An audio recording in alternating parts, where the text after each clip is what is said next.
Ok, estamos ao vivo. Nós queremos agradecer as pessoas que estão participando conosco, que vão participar. Essa transmissão tem o objetivo de levar a mensagem cristã à luz da doutrina espírita. E hoje nós teremos aqui como convidado o nosso amigo Augusto Leão, um companheiro de longas datas. Trabalhamos junto lá no Instituto de Cultura Espírita do Ceará. Inclusive, o Leão participou da nossa primeira reunião de inauguração inclusive do com Espírita Jaime Hollenberg. Eu fui com o Cajazeira, inclusive, né? Estive com ele lá. Pois é, o Cajazeira que fez a primeira palestra, a palestra inaugural. Então, eu andei muito com ele, na realidade, fui para muitas palestras, e uma delas foi justamente na inauguração do Jaime Hollenberg. Infelizmente, eu não me lembro do tema. Você se lembra qual foi o tema que ele proferiu?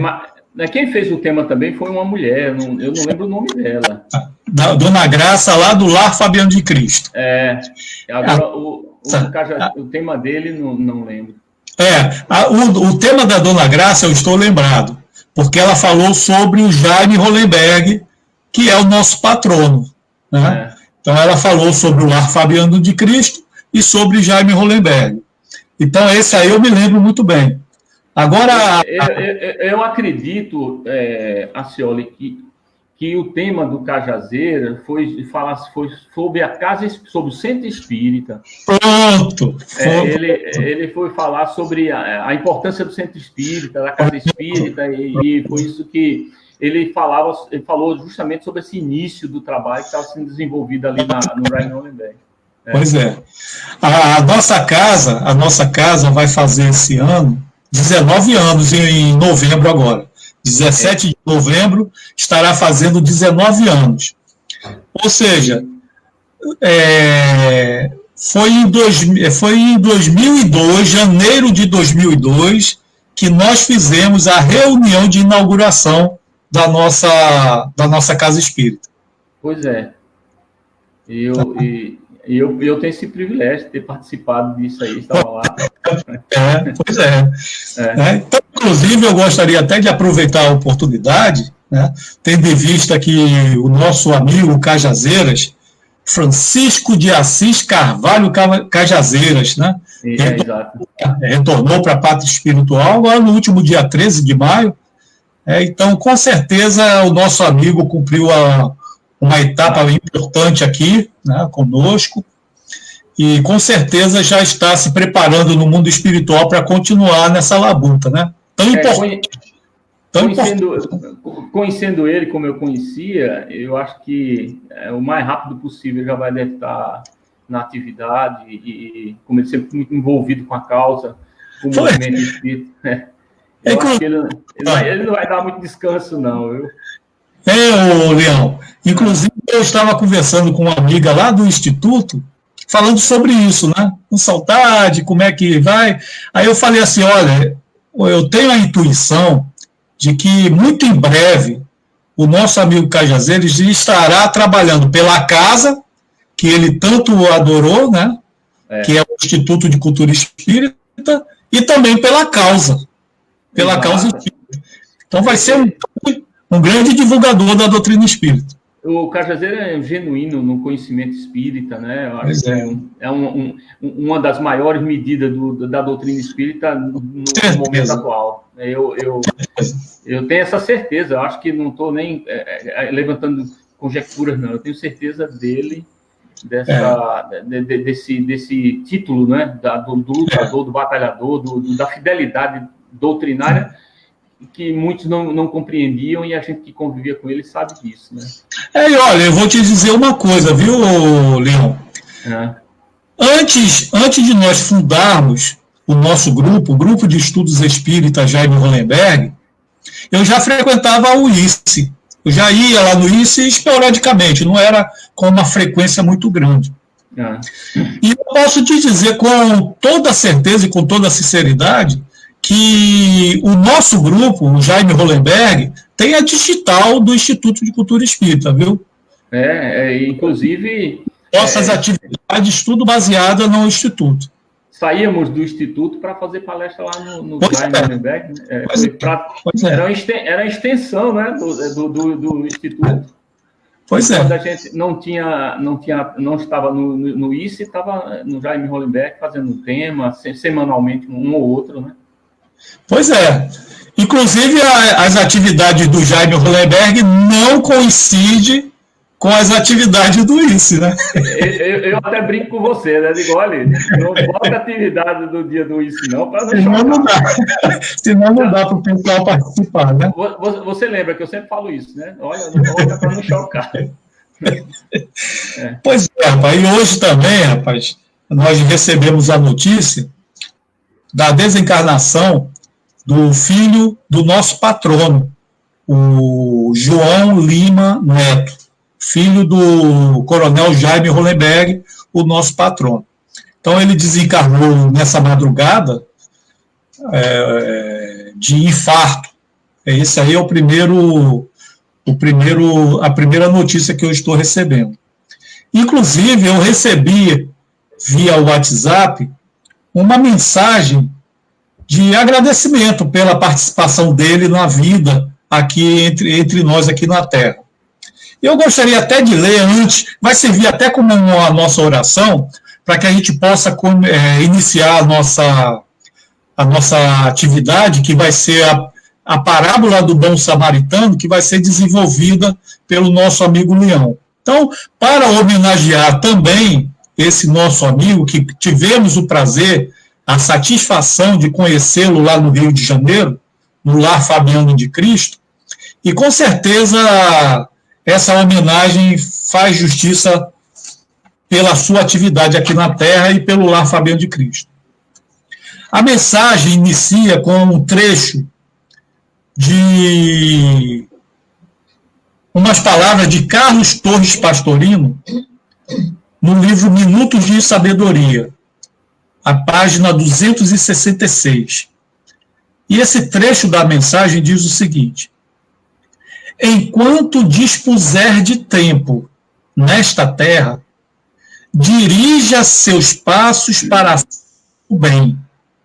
Faça alguma coisa em favor do próximo e terá o coração cheio de alegria e de felicidade. E a pessoa que não está assinada a mensagem começa a dizer: é com a página acima e com muito sentimento de gratidão e saudades que homenageamos hoje e sempre aquele que dedicou sua vida ao bem e ontem partiu para o plano espiritual, João Lima Neto. Filho de Jaime Hollenberg de Lima e de Elza Lima, aluno de Carlos Torres Pastorino, esteve sempre à frente da obra de Fabiano, servindo por muitas décadas na CAPEM, no Lar Fabiano de Cristo e, por último, na presidência da Associação Clube Salutar, parceira do Lar Fabiano de Cristo, há 12 anos, na área de capacitação profissional, referência forte para todos nós, professando e vivendo com autenticidade os valores da obra. O nosso querido Lima Neto será sempre lembrado com muito carinho e respeito. Que Jesus o guarde e a todos os familiares na luz do seu amor infinito. Eterna gratidão, Rio de Janeiro, 15/5/2020. Uma mensagem realmente homenageando o nosso amigo João Lima Neto. Então, com certeza ele já está sendo recebido, já foi recebido, melhor dizendo, pelos amigos espirituais. A partir, inclusive, amanhã eu vou postar no grupo de Estudos Espíritas Jaime Hollenberg, a nossa página do Facebook, algumas fotos que nós tiramos com ele lá na Casa de Mãe Marocas, que é uma unidade do Lar Fabiano de Cristo. Tá bom? Então, para o pessoal conhecer um pouco desse irmão que foi tão importante na obra de Fabiano também. Tudo bom, meu amigo? Vamos iniciar a nossa conversa? Vamos trabalhar? Vamos sim. Então, eu vou pegar aqui o nosso evangelho e ler a mensagem de hoje que vai ser desenvolvida, que é a parábola do bom samaritano. Para que os irmãos que estão nos acompanhando possam ouvir, ou possam acompanhar na leitura, essa é uma passagem do Evangelho de Lucas, capítulo 10, versículos de 25 a 37. Então, vou ler essa passagem evangélica de Lucas, então depois eu passo a palavra para o nosso amigo Augusto Leão. Então, levantando-se, disse-lhe um doutor da lei para o tentar: Mestre, que preciso fazer para possuir a vida eterna? Respondeu-lhe Jesus: Que é o que está escrito na lei? Que é o que lês nela? Ele respondeu: Amarás o Senhor teu Deus de todo o coração, de toda a tua alma, com todas as tuas forças e de todo o teu espírito, e o teu próximo como a ti mesmo. Disse-lhe Jesus: Respondeste muito bem, faze isso e viverás.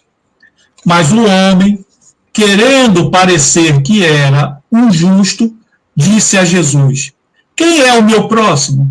Jesus, tomando a palavra, lhe disse. Aí vem a parábola do bom samaritano. Um homem que descia de Jerusalém para Jericó caiu em poder de ladrões, que o despojaram, cobriram de ferimentos e se foram, deixando-o semi-morto. Aconteceu em seguida que um sacerdote, descendo pelo mesmo caminho, ouviu e passou adiante. Um levita, que também veio àquele lugar, tendo-o observado, passou igualmente adiante.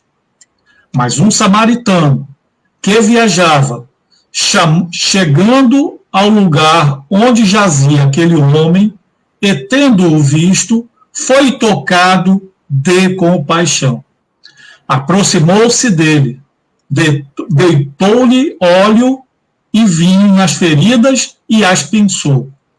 Depois, pondo-o no seu cavalo, levou-o a uma hospedaria e cuidou dele.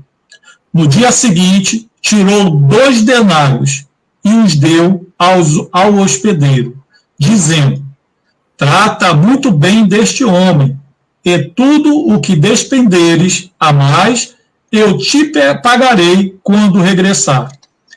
Qual desses 3 te parece ter sido o próximo daquele que caíra em poder dos ladrões? O doutor da lei respondeu: Aquele que usou de misericórdia para com ele. Então vai, diz Jesus, e faz o mesmo. Essa é a parábola do bom samaritano, que o nosso amigo Augusto Leão vai fazer os comentários. Fica à vontade, meu amigo. Boa noite, novamente, a Cioli, a todos que nos escutam. A parábola do bom samaritano, como todas as outras parábolas que nós vamos encontrar, proferida por Jesus, ela, ao meu ver, traz algo de especial, né, que as outras não tragam. Porque a parábola do bom samaritano, ela não começa a dizer assim, olha, começou naquela hora ali, onde Jesus se encontra com o doutor da lei e é interrogado. Como é que eu devo fazer, como você leu? Essa parábola, ao estudarmos essa parábola do bom samaritano, a gente não se resume só em decifrar os ensinamentos, né? Compreender qual foi o que ele quis dizer ali, né? O que estava contido. Essa parábola faz com que a gente possa, na realidade, fazer uma viagem ao tempo. A gente volta lá naquela época, na época que Jesus esteve no mundo, E a gente tem que fazer uma reflexão muito maior. Porque essa parábola, a gente fica perguntando, onde é que está essa parábola? Aí uma pessoa está no capítulo tal, capítulo 15, como foi lido, né? Em qual momento Jesus conta essa história? Será que ele contou por acaso? Ele disse assim, olha, eu vi que vocês estão muito intransigentes, estão com uma dificuldade de comunicação. Eu vou dar um ensinamento sobre isso, não. O que a gente estudando essa parábola, a gente percebe a genialidade de Jesus. A genialidade é como se ele já prevesse todo um acontecimento e ele levou os discípulos de forma muito, muito prática a compreender isso aí. Por que ele iria pregar isso? Por que ele conta essa história? Interessante que, se a gente voltar, a partir do capítulo 9 de Lucas, inicia-se no finalzinho do capítulo 9, você falou a partir do capítulo 10, inicia-se no finalzinho do capítulo 9 e se estende em todos aqueles versículos. Então, acontece mais ou menos assim. Era Páscoa em Jerusalém. Era Páscoa. E todo judeu, naquela época, tinha que peregrinar. Era normal ir a Jerusalém, pelo menos uma vez. Os homens, uma vez no ano, tinham que ir para Jerusalém. E Jesus chega para os seus discípulos e diz assim, olha, eu quero ir para Jerusalém. Aí todo mundo diz, bacana, legal, né? Vamos lá, Jerusalém. Vamos para Jerusalém. Só que Jesus, é isso que é a genialidade do ensinamento do Cristo, são esses detalhes, porque eu não vou só contar a parábola, eu vou fazer essa narrativa. Jesus chega para os discípulos, principalmente por mais novos, e diz assim, olha, eu quero ir para Jerusalém, que era normal, né? Peregrinar era normal, era Páscoa, todo mundo estava indo para Jerusalém. Só que Jesus falou isso e os discípulos, ok, mestre, se o senhor quer ir, vamos lá, vamos embora. Só que quando ele faz esse questionamento e é aceito por seus discípulos, ele diz assim, ó, porém, eu quero ir pela Samaria. Olha a confusão que foi isso. Porque a gente vai entender que houve, há 700 anos antes da vinda do Cristo, a grande cisma, né? Que era um povo que se viviam junto, 12 tribos de Israel, houve uma cisma, houve uma separação, que se dividiu 10 tribos do norte, com a capital na Samaria, e 2 tribos que eram de Judá e Benjamim, que prevaleceu a de Judá, por isso o nome Jerusalém, os judeus, surge os judeus dessa época, desse momento aí. E Jesus disse assim, olha, eu quero ir para lá. E havia essa confusão de Jesus dizer assim, eu quero passar pela Samaria. Se a gente lê o capítulo, o Evangelho de Lucas, toda essa viagem que ele empreende até Jerusalém, nós vamos ver várias histórias dentro desse capítulo, até chegar na própria parábola. É quando ele disse assim, olha, eu quero ir pela Samaria. Qual era o mal de passar pela Samaria? Eu vou dar um exemplo, assim, olha, aqui para a gente poder entender, né? Vamos supor que a gente está lá no Instituto de Cultura Espírita, na Benjamin Barroso, e você disse assim, Augusto, olha, vamos lá para o mercado ali, no início da Bezerra de Menezes, né? Vamos passar para o mercado. Aí vocês vão, é só pegar uma reta ali e ir embora, né? Mas eu digo, não, senhora, nós vamos pela praia, nós vamos descer aqui pela beira-mar, fazer toda uma volta para chegar ali pelo mercado. Aí disse, mas Augusto, se você pudesse fazer uma reta aqui, por que nós vamos andar para um lugar mais distante? E é o que Jesus faz. Eu quero passar pela Samaria. O que é que implicava nisso? Implicava que ir pela Samaria era correr risco de vida. Porque os judeus e os samaritanos se tornaram antagônicos ali, e tem relatos nas escrituras de judeu matando samaritano e samaritano matando judeu. Havia essa separação, eram povos de mesmo tronco, mas eram inimigas ali, inclusive com mudanças na própria leitura da Torá e aquela coisa toda. Eram realmente inimigos. E pela Samaria haveria vários inconvenientes. A distância aumentava, e naquela época era feita a pé, não tinha carro como a gente tem hoje, não. Se eu vou fazer essa volta, eu pegar o carro para andar mais, só vai gastar gasolina, né? Mas naquela época não, era a pé, no calor, e correndo risco de vida, porque estavam passando por lá.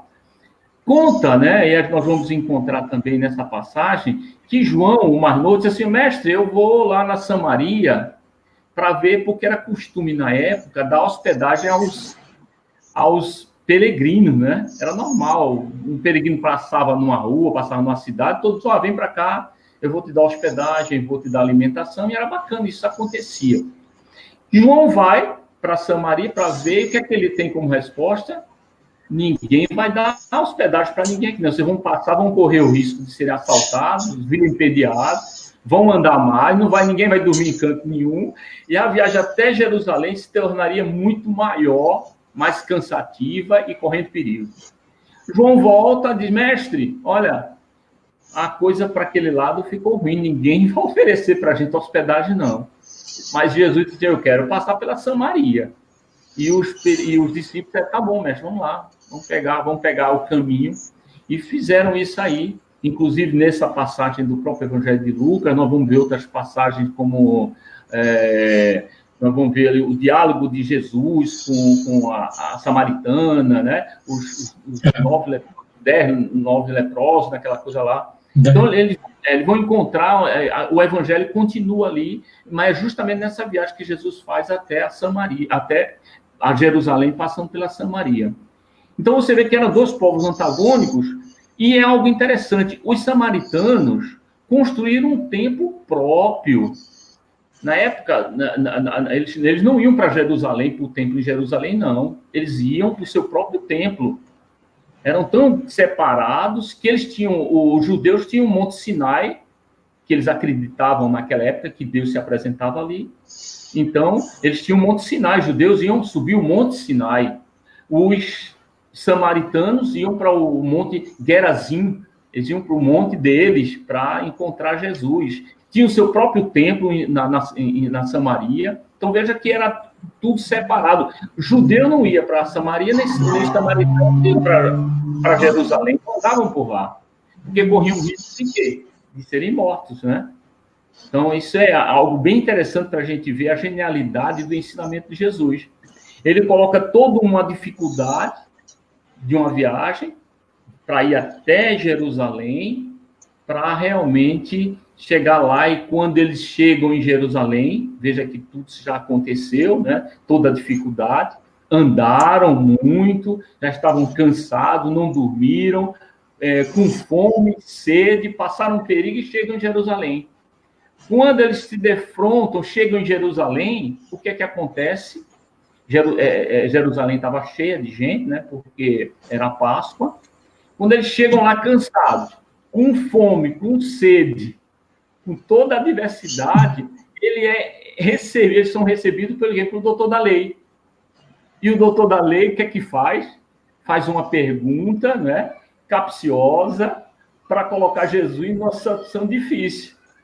Né? Como foi lido aqui, ele diz assim, olha, mestre, o que é que eu devo fazer, como foi lido aí, para alcançar o reino dos céus? Aí Jesus, claro que Jesus, numa pergunta dessa, né, responde com bem tranquilidade lá para o doutor da lei. Eu fico imaginando também os discípulos dele, né? João, que levou um fora para Samaria, levou um fora, ninguém deu acolhida, andaram mais, estavam cansados, com fome e sede, e assim que chega em Jerusalém, o cara vem fazer uma pergunta dessa, né? Então, eu fico tentando imaginar, ou ver o semblante dos discípulos, e dizer assim, puxa vida, agora que a gente chega cansado, o cara faz uma pergunta dessa, aí Jesus vem e diz assim, faz essa justamente, né? O que é que está escrito na lei? Que é interessante esse outro detalhe, assim, olha, porque quando Jesus fala da lei, ele está fazendo uma referência ao Antigo Testamento, à Torá. Tanto é que ele vai lá e diz assim, o que é que está escrito na lei? Aí o mestre da lei, que sabia, que conhecia, a gente não pode dizer que ele desconhecia, ele sabia, ele tinha a resposta. Aí ele, ao invés de ele deixar Jesus numa situação difícil, ele agora tem que responder. Porque Jesus, o que é que está lá na lei? Aí ele vai lá em Deuteronômio 6:4 e diz assim, amarás a teu Deus com toda a força, com todo o teu entendimento. E lá ele não podia tirar uma nota baixa, ele vai ter que dar uma resposta plausível, porque ele conhecia, né? E a segunda é essa, está lá em Levítico 19:8, está lá na lei, não é nem Jesus que diz, foi eu que estou ensinando. Aí ele diz, Jesus, o que é que está lá escrito? Aí ele diz lá, amarás ao teu próximo como a ti mesmo. Aí Jesus responde, ok, respondesse bem, tá certo, tirasse nota boa, 10, acertasse, faz isso e viverás. Faz isso e viverás. Então ele diz tudo para o samaritano, para o doutor da lei. Porém, a ideia do doutor da lei era colocar Jesus em saia justa. Ele não se deu por vencido, queria ainda encontrar um entreveiro ali, uma situação embaraçosa para Jesus, e faz uma pergunta mais interessante ainda, né? Quem é o meu próximo? Esperando que Jesus, não, o teu próximo é a gente aqui, é só judeu, né? Aí Jesus vem, aí que eu vejo também que eu queria estar lá para poder perceber, olhar pelo menos o semblante dos discípulos de Jesus. Aí Jesus fala a parábola, aí que começa a parábola do bom samaritano. Jesus dá como exemplo de homem bom o samaritano. Interessante esse detalhe, né? Mas ele não fala, é importante que a gente entenda isso, ele não fala nessa parábola que era o samaritano diretamente, ele deixa uma situação para que as pessoas possam observar. Veja que é interessante essa parábola quando ele diz assim, descia de Jerusalém para Jericó um homem. Se esse homem descia de Jerusalém para Jericó, que Jerusalém era o centro religioso da época, Jericó era o centro comercial. Se o homem descia de Jerusalém para Jericó, esse homem não era samaritano. Esse que foi vilipendiado, ele que foi atacado. Se ele descia, pode ver se você olhar em todas os evangelhos, qualquer Bíblia que você consultar, a menção é descia. O homem descia de Jerusalém para Jericó e foi assaltado, foi vilipendiado, foi espancado e ficou lá semi-vivo, quase morto ali, sem nenhuma identificação visual. Aí ele começa, passava ali no local, descia, né? Um sacerdote, que era um doutor da lei, que era aquele praticamente, eu acho, o mesmo cara que estava fazendo a pergunta ali. Olha, teu amigo passou por lá, vendo o homem caído no chão, sem nenhuma identificação plausível, né? Porque não tinha uma identificação, o homem estava nu, estava todo machucado, as pessoas eram parecidas ali, ninguém, se fosse um samaritano, né? de um judeu, aquela coisa lá, não poderia identificar. O homem olhando, disse assim, pelo menos o doutor da lei disse assim, olha, eu não vou passar ali não sei se pode ser um samaritano, né? Eu vou dar as costas ali, né? Não vou me comprometer. Atravessou, foi para o outro lado. Aí Jesus continua também. Passava um levita, o levita era o auxiliar do doutor da lei. Era o seu auxiliar. Se o chefe não fez, imagina o auxiliar. Eu também não vou fazer isso, não. Não cabe a mim, não. Se meu chefe, o meu mestre passou por ali também, deu de largo, atravessou a rua, eu não vou nem me incomodar. Veja um detalhe que também eu fiz pesquisando, vendo, todos eles desciam de Jerusalém. Na vez do samaritano, ele se passava por aquele local, quer dizer, ele não descia, porque o samaritano não podia estar em Jerusalém, principalmente numa época de festa, né? Numa época de festa, onde não tinha nem hospedagem, nada, o que é que um samaritano ia fazer em Jerusalém? Então, passava um homem por aquele local, coloca ele sobre o dorso do cavalo, olha, ele não põe o homem, ele não sai puxando o homem, não, ele põe o homem sobre o cavalo e sai puxando. Ele trata o homem com carinho, com cuidado, leva para uma hospedagem, deixa ele lá, manda passar, aí como ele diz, o azeite, né, tudo, manda cuidar do homem, e ainda paga. Olha que o samaritano, ele paga na estalagem para o homem ficar lá. Se ele paga e diz assim, se tiver alguma coisa faltando, quando eu voltar por aqui, esse homem deveria ser conhecido, né? O homem deveria ser conhecido, eu venho e reembolso, eu pago a diferença lá. Aí Jesus diz assim, e Jesus coloca como samaritano, que passou lá e fez toda essa assistência. E Jesus disse assim, olha, tá bom, aí, e quem foi misericordioso? Quem foi misericordioso? Então, é interessante esse detalhe dessa parábola, que a gente traz muito para a gente isso aí, né? Quem foi o misericordioso? Em todas as passagens também do Evangelho, o doutor da lei, tão orgulhoso, tão vaidoso, tão dono da situação, que ele diz assim, foi aquele que teve misericórdia. Ele não fala nem samaritano. Ele não fala, não. Ele diz assim, olha, foi o samaritano. Ele diz, não, foi aquele, ó, aquele lá que teve mais misericórdia. Então, assim resume a parábola. Veja que ela é repleta de detalhes, né? Ela é longa, na realidade, se você for ler do capítulo 9 até o final do Evangelho de Lucas, você vai encontrar uma infinidade de informações que mostra essa genialidade do ensinamento do Cristo, né, de forma ainda bem resumida que a gente esteja falando aqui. Então, veja esse detalhe.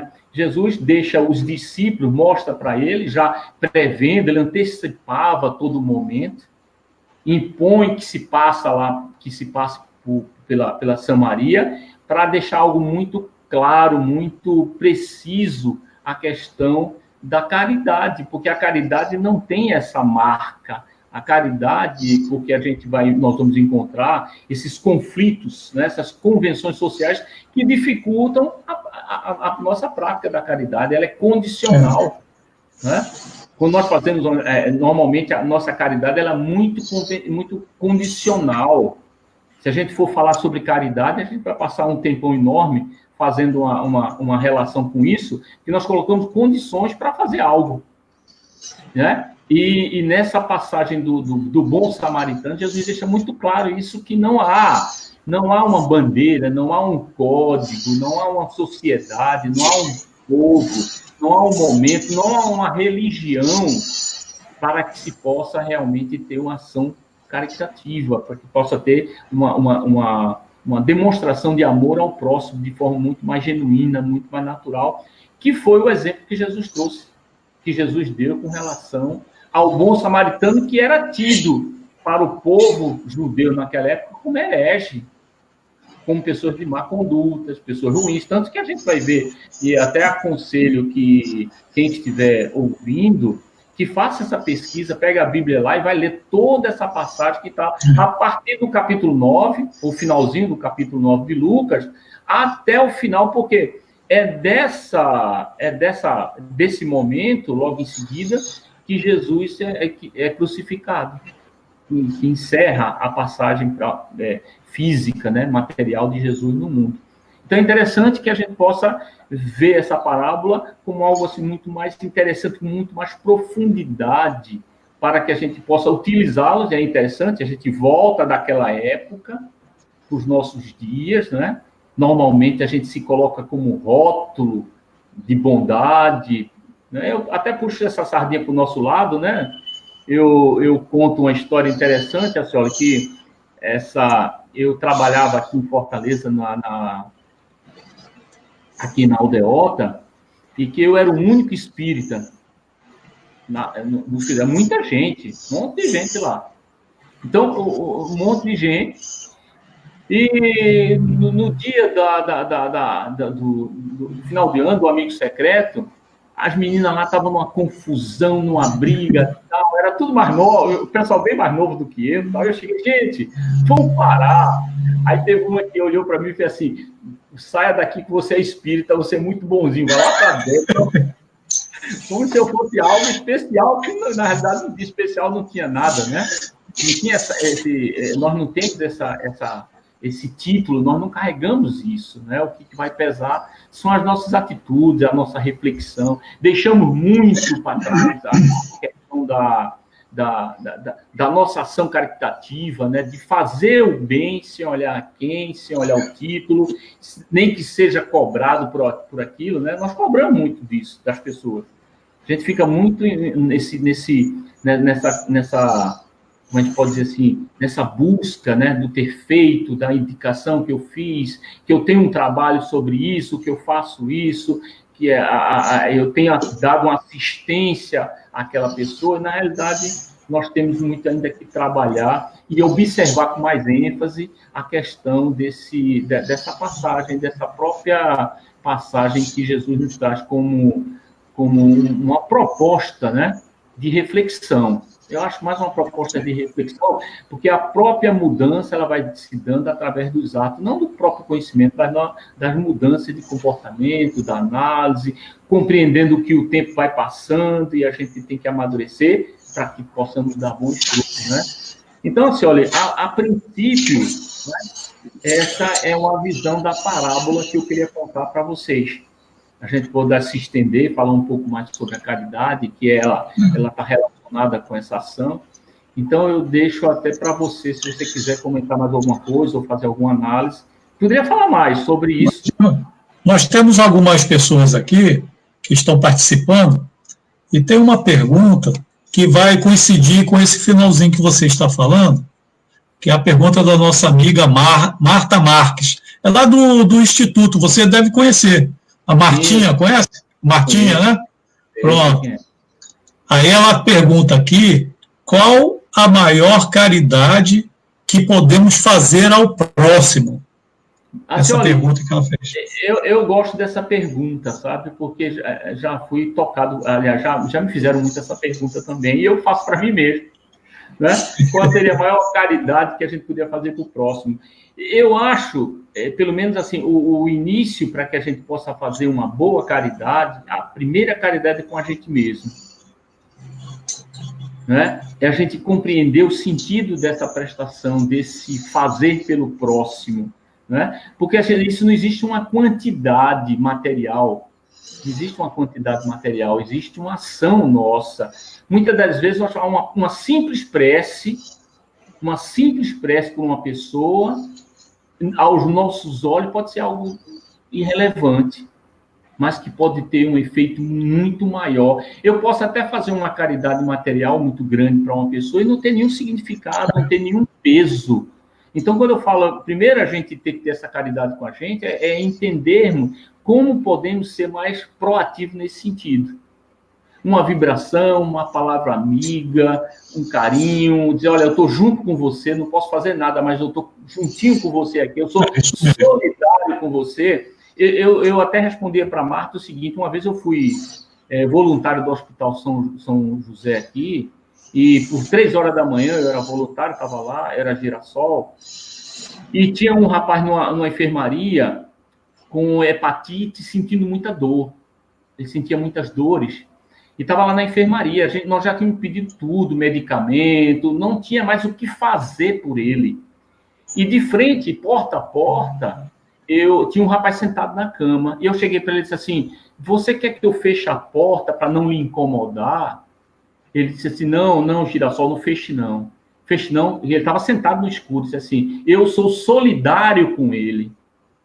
Eu sou solidário com aquele... Ele não fez nada, ele estava simplesmente ali, parado, com certeza a forma dele de se posicionar é de prece, não talvez expressa ou dita como a gente pensa numa prece, mas a resposta dele para mim foi essa. Eu acredito que isso é uma grande caridade que se faz, né, pelo outro. Né? Então, não existe uma medida, na realidade, nós temos que estar mais preparados para que a gente possa exercer com mais profundidade, com mais sutileza esse detalhe da caridade, né? Eu acho que essa é talvez, existe várias formas, alguém pode comentar isso de muitas maneiras, né? Mas eu acho que o sentimento, o bom pensamento, uma prece bem dirigida, um ato de solidariedade fraterno com o outro, eu acho que talvez essa seja um ponto mais alto que a gente possa alcançar com relação à ajuda ao próximo, à caridade. Um ponto interessante, Leão, que eu sempre quando leio essa parábola, me chama a atenção, é que o samaritano, conforme está escrito, ele não ficou com pena. Não. Ele foi tomado de compaixão. Ele foi proativo, ele teve ação. Isso aí. Ele vai, coloca no cavalo, leva, ele cuida da pessoa. Porque esse cuidar é uma demonstração de amor ao próximo, né? Independente de quem seja. Porque ele não perguntava, é um samaritano, é um judeu. Não, ele fez sem medir, sem empecilho, ele fez com naturalidade. Ele faz algo de forma muito rápida, põe no cavalo, cuida, só trata dele na volta, se faltar alguma coisa, eu retomo. Quer dizer, ele foi genuíno nessa questão. Né? Ele não fez cobrança, ele não disse quem era, nada. Simplesmente ele agiu, ele cuidou do outro sem fazer sem criar nenhum empecilho, nenhuma dificuldade. Ele foi tocado no coração.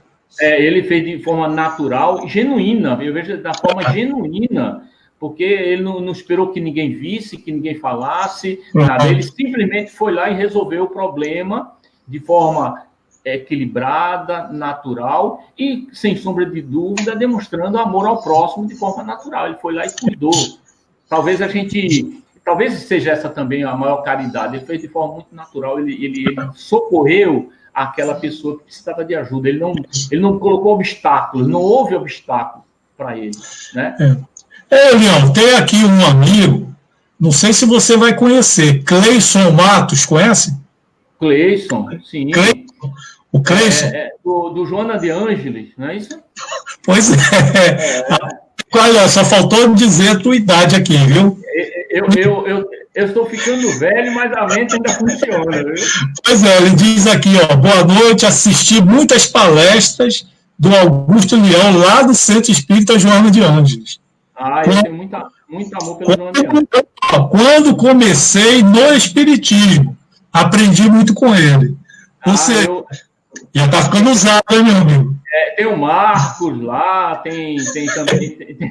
Tem o pessoal lá, não se me falha a memória, o Júlio, né? Tinha aquele nosso amigo, grande amigo, que desencarnou há um tempo atrás. Era... Qual dele? O Jackson. Jackson, grande amigo Jackson. meu. O Jackson. Pessoal foi o Jackson que me levou lá para fazer palestra. Tem o pessoal todo lá, Então, eu me lembro bem do Joana de Ângeles. Tem aqui alguns amigos, só vou fazer aqui uma referência.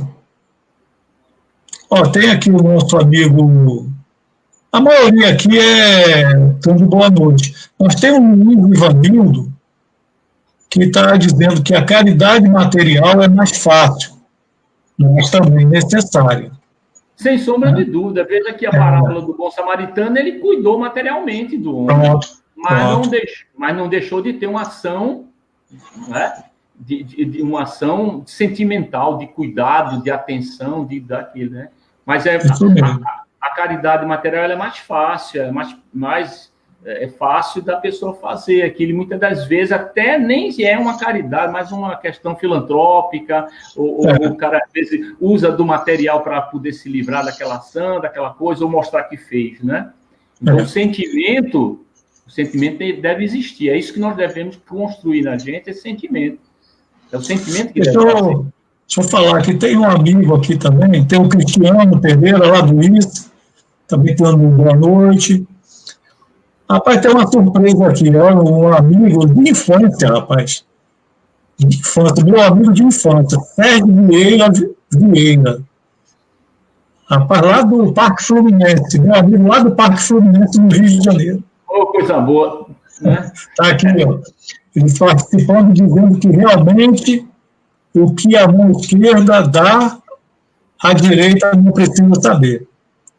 Fazer a caridade tem ostentação. E isso que o samaritano fez, né? Essa parábola, em resumo, né, eu acho que o cerne dela, Jesus queria que a gente tivesse atitudes naturais, que a gente compreendesse o sentido de ajudar, o sentido fraterno, né? Que a gente possa criar isso dentro da gente. Ele deu um exemplo muito forte, fez com que os discípulos refletissem ali que não era por ser samaritano ou judeu que a ação seria impedida de ser feita, né? Então, que a gente possa fazer de forma natural, independente de raça, de cor, de religião, de entendimento, porque a gente às vezes acha que o cara não me entende, não compreende, eu vou me esquivar de ajudá-lo. Então, é importante que não haja barreiras para que a gente possa fazer o bem. A ideia é sempre fazer o bem. Faça o bem. Essa é a maior, o caminho mais rápido para a felicidade, é fazer o bem. Isso mesmo. Tem uma amiga aqui, eu estava procurando, mas não achei, lá de São Paulo.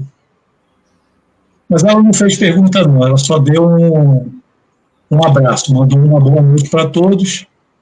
E tem aqui conhece o Fernando Bezerra? Você conhece o Fernando Bezerra? O Fernando é um irmão antigo que eu tenho. Conhece o Fernando Bezerra? E essa tese aí do perispírito ser osso, eu já ouvi alguém afirmar que tinha cartilagem. Né? Pois é, rapaz. Rapaz, o tempo passa e esse pessoal não esquece, né, rapaz? Não muda, não. Se a gente fosse falar todas as peripécias desses anos do Instituto, não teria live que desse, né? Eu ia passar 2, 3 dias conversando. A maioria aqui é só dando boa noite. Só dando boa noite. Né? Tá a Tânia também é lá do Ulisses, o Wander está assistindo, o Lia Aragão, o companheiro lá do grupo de paz lá do Ulisses, a Edilene está assistindo. Claudino. Claudino não está, rapaz. Claudino está fazendo tratamento, mas acabou de entrar, ó. Para a prece final, entrou para a prece final. Eu estou prevendo aqui. A Ana Eugênia, a Ruth Negreiros. Quem é a Ruth Negreiros, lembra? Rapaz, é uma santa, viu? Para me aturar 35 anos, né, meu irmão? Tem que ser a santa mesmo. Essa realmente... Essa vai para o céu. A tia Marlene Alves. Aí, inclusive a Ruth, ela está retransmitindo essa live. Parece que o pessoal pode retransmitir, eu não sabia disso. Então, ela está dizendo ali que a minha tia lá do Rio de Janeiro também, a Marlene, entrou. O Jânio, meu cunhado lá de Manaus. Ou seja, tem uma turma boa aí já nos acompanhando e recebendo, o mais importante, é que estão recebendo essa luz do Evangelho, que a doutrina espírita nos mostra. Exato. Realmente, a interpretação que você deu da parábola do bom samaritano, ela incentiva a nós fazermos a mesma ação desse samaritano, sabia? Exatamente. É muito interessante. Porque é a questão e nós somos tocados por uma questão até cultural, fica difícil muitas das vezes quebrar alguns paradigmas, nós temos que entender a essência do sentido da passagem. Mesmo. Que a gente possa mudar, o que deve ser mudado está dentro da gente, o que deve ser mudado é a nossa forma de ver, de compreender, de agir, e não esperar pelo outro, pelo externo, essa que é a mensagem. A minha preocupação é comigo, eu tenho que mudar, eu tenho que compreender, eu tenho que fazer melhor, eu tenho que ser mais solidário e não esperar pelo outro, ou que o outro seja disso, ou que seja também espírita para que eu possa fazer alguma coisa por ele, independente de religião, de situação, todos nós somos irmãos, estamos no caminho e devemos nos ajudar mutuamente, sem olhar quem, acho que esse é um ensinamento que a gente deve levar para o nosso dia a dia. Eu acho que a gente vai dormir pensando nisso, acorda dessa forma, vive dessa maneira, para que a gente possa realmente compreender algo mais acima, né, da nossa compreensão, ainda um pouco mais tempo. Então, essa é a mensagem de Cristo. O Claudino está dizendo aqui que está desde o início, viu? Só que ele só se pronunciou agora, né? Mas ele está desde o início. Bem, para a gente encerrar, tem aqui uma colocação do nosso amigo Lia Aragão. Ele diz o seguinte: algumas pessoas ficam comparando assistencialismo com caridade, com o objetivo de diminuir o valor da caridade sob o julgamento que a caridade é de cima para baixo e o assistencialismo é horizontal. Sabemos que essa comparação, para quem conhece a doutrina, não faz muito sentido. Uma colocação dele aqui, falando sobre essa questão da caridade. Na verdade, a caridade ela é ampla, ela é muito ampla, né? Ela não se restringe à esmola, conforme dizem os espíritos, né? Às vezes, a pessoa acha que fazer caridade é dar alguma coisa material. Né? Que é o primeiro impulso, né? É o primeiro impulso. Mas é o que você falou, dar alguma coisa material sem sentimento, deixa de ser caridade. Exatamente. Não é caridade. Porque essa caridade ela vai depender do sentimento que se tenha. Ninguém está privando ninguém de dar nada a ninguém. Pelo contrário, né? Acho que quem tem fome precisa comer. Agora a gente tem que ver, nós temos que potencializar esse sentido, né? Da caridade, da assistência, do amor que a gente faz. Isso vai se revertendo em amor. É isso. Né? Então, nós vamos potencializando isso aí. Um ato, muitas das vezes, como eu falei há um pouco atrás, até uma prece bem sentida, bem feita, bem direcionada, ela tem uma extensão muito grande e quase nem aos olhos de quem próprio faz. Né? Eu nem sei a quem eu toco, mas muitas vezes eu faço algo com tanto carinho, com tanto amor, com tanta devoção, que eu fiz um ato de caridade muito grande e nem percebi. Esse talvez seja a sutileza, o valor da coisa, né? Eu posso também chegar e dar um mundo para uma pessoa e não ter levado em caridade, porque não falta amor. Pois é. É o que até isso aqui que a Marta está falando. Caridade não é esmola, é amor.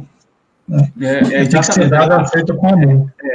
Exatamente, mas esse amor é construção íntima, a gente só vai poder fazer isso, né, com o passar do tempo, porque ainda trazemos as nossas dificuldades, nossa vaidade, né, por mais que a gente diga, não, mas tem um pouco de vaidade nisso, de fazer, de mostrar que fez, é muito bom quando as pessoas dizem que nós somos bons, nós gostamos disso, né?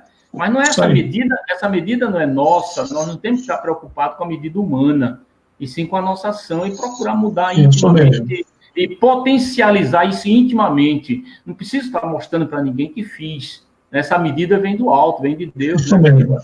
Então, eu acho que é isso que deve ser feito. Agora, não impede que façamos atividade de ajuda ao próximo, seja material, uma coisa não substitui a outra. Agora, que é importante que a gente potencialize isso dentro da gente para que tenha uma intensidade acima da nossa concepção, da nossa visão, é importante que se faça. Aí se torna natural.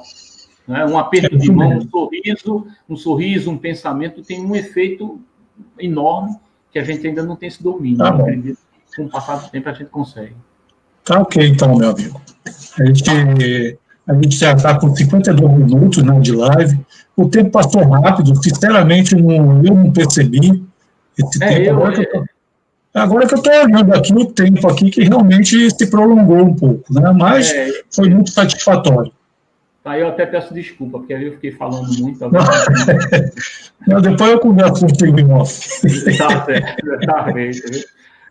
Então, então eu vou fazer o seguinte, eu vou fazer a prece de encerramento, agradecendo essa oportunidade, mas antes de fazer a prece, eu gostaria de dedicar essa live exclusivamente para os dois amigos que retornaram para a pátria espiritual, que eu conhecia, um eu conhecia mais profundamente, que é o Francisco Cajazeiras, que eu conheço o Francisco há mais de 20 anos, e o outro amigo, o nosso mestre, né? Meu grande mestre, o único professor, realmente eu não sei, eu não me via, né? Eu não consigo me ver sem ter passado por perto dele e ter aprendido tanto, viu?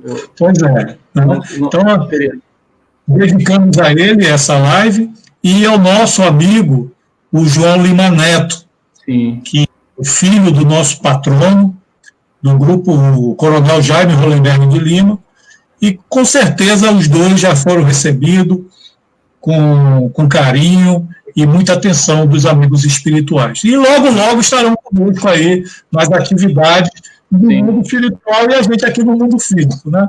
Com certeza. Vamos trabalhar, essa que é a ideia, pelo menos falando de Cajazeira, vamos seguir de forma mais acanhada, mas o grande trabalho que ele fez, vamos tentar dar um prosseguimento um pouco nisso, né? O objetivo é esse, dar continuidade ao trabalho, não deixar o trabalho ficar interrompido, né?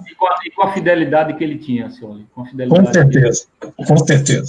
Ele tem a fidelidade que tem. Com certeza. E com certeza vai se tornar um trabalhador do IFE, né? Um trabalhador espiritual, do jeito que o João Lima Neto vai se tornar um trabalhador no mundo espiritual do lar Fabiano de Cristo, como ele sempre fez a vida toda, né? Grandes trabalhadores. Com certeza. Então, vamos agradecer. Vamos aproveitar esses minutos finais de reflexão